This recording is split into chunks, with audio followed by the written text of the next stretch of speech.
Hey guys, Mike Mackerlin with another episode of Workout 101 on WorkoutTrainer.com right here at Total Body Fitness Gym in Oak Park, California.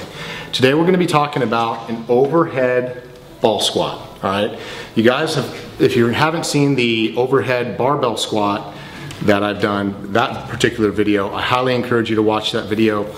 This is a movement that can be used as a segue to that particular exercise, and also just as a good exercise to do to include in a workout program, even if you're an advanced lifter. And the reason why is because the dynamics behind, or the biomechanics behind the movement as it applies to the lower part are a lot different than just a freestanding barbell squat or a barbell overhead squat. The reason why is because the body position and the foot position using a ball is tremendously different because you have more of an erect position in your spine than you do when you're doing normal squats freestanding. All right. So first things first, I'm going to demonstrate the movement using no weight and then also grab a bar. Now in this case for an advanced lifter, the heavier the bar, the more advanced you can become because it's a really effective exercise. But if you're just trying to get the technique down, don't use a real heavy load, just use either a free Olympic bar, which is 45 pounds, or you can grab a broomstick, or in this case we just have one of the little cardio power bar things. So let's talk about first just a regular overhead ball squat with no weight. The idea is to get our arms up and behind us. So what you want to do is you want to raise your arms up and get them wide and try and put those arms behind your head as much as possible. Maintain that position the entire time as you squat down here. And what you want is, as I'm squatting down, go to a parallel position and back up, keeping your arms above your head.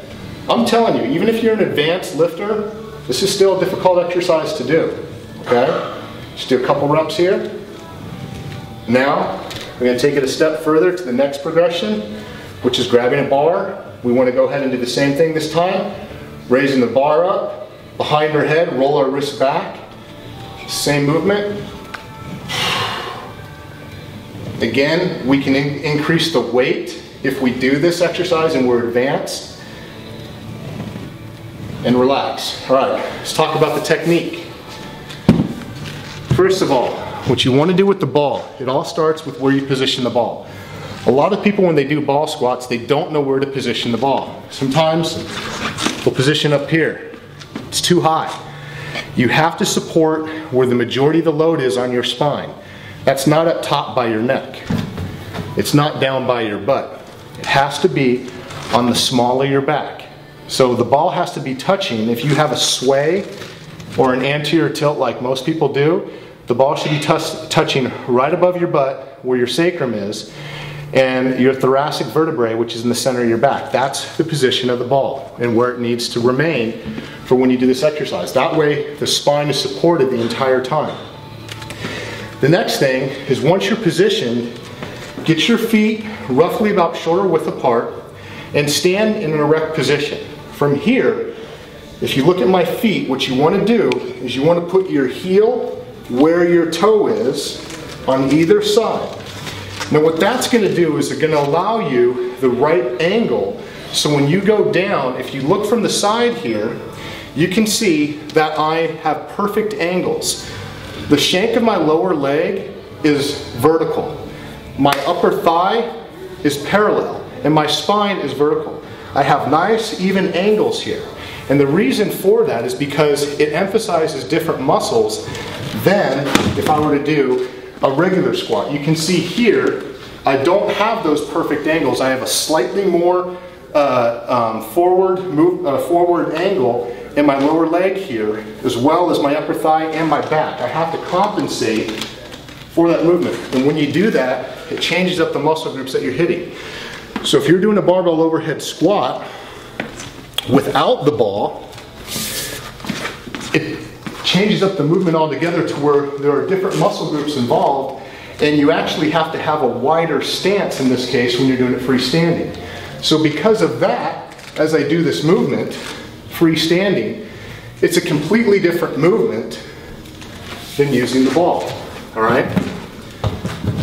the dynamics change, so do the muscles that are firing.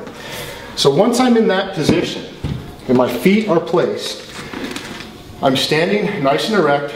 Raise your arms up and get them wide. The reason why you want them wide is because if your arms are straight, the idea is to try and progress you to a freestanding barbell overhead squat. I have to have my arms wide in order to get that rotation to where the bar is positioned behind the center line of my gravity to where I don't fall forward. So start off, hands wide.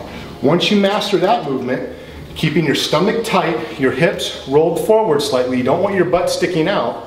You want your hips rolled forward slightly. Keep that erect spine. And as I go down here, I want to come down to parallel and right back up. Moving to the bar, same thing. Now, right back up. And right back up. That is a technique. Muscle groups involved. Because the position, again, with the ball, and because of this angular position of my feet being ahead of me, as I go down here, just like in a front squat or any movement to where your spine is erect, you guys are going to emphasize more of your quads and your glutes. So as I'm down here, because I'm maintaining this erect spine, my quads are really activated, as well as my glutes. My hammies are, but not so much so as if I were to do a normal barbell squat. If you compare the barbell squat to a front squat, the barbell squat, you're leaning forward a little bit more, which causes, this leaning forward causes more lengthening in the hammies. When you're more erect, there's not as much lengthening, but there's more lengthening in the quads because it's pulling, all right?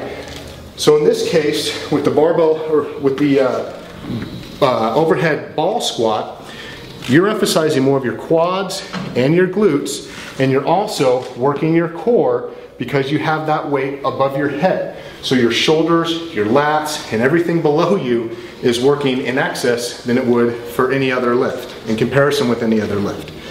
So if you guys have any questions about this particular exercise, ask me on Facebook, log into the site, become a member of our community. You can ask me in the trainer section there. You click on community, click on trainers, you'll find me, ask me a question, I will answer.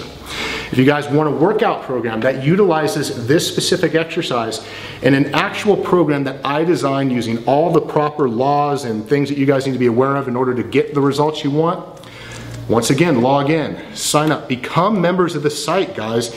It is free. There are optional upgrades for advanced features, but the site is free to use. Become a part of the community to where the number one thing about the community is you can create your own workout programs, or you can follow any workout programs from either myself or anybody else who is involved in the community. The cool thing about that, guys, is you can actually take, if you are following a workout program, you can take that exact workout program, load it into the program, and next thing you know, you guys can have access to the workouts that you were either writing down in the notebook or tearing out of the magazine, available on our iPhone and Droid apps. So once again, guys, this is Mike Mackerlane covering the overhead ball squat right here on workouttrainer.com. Take care.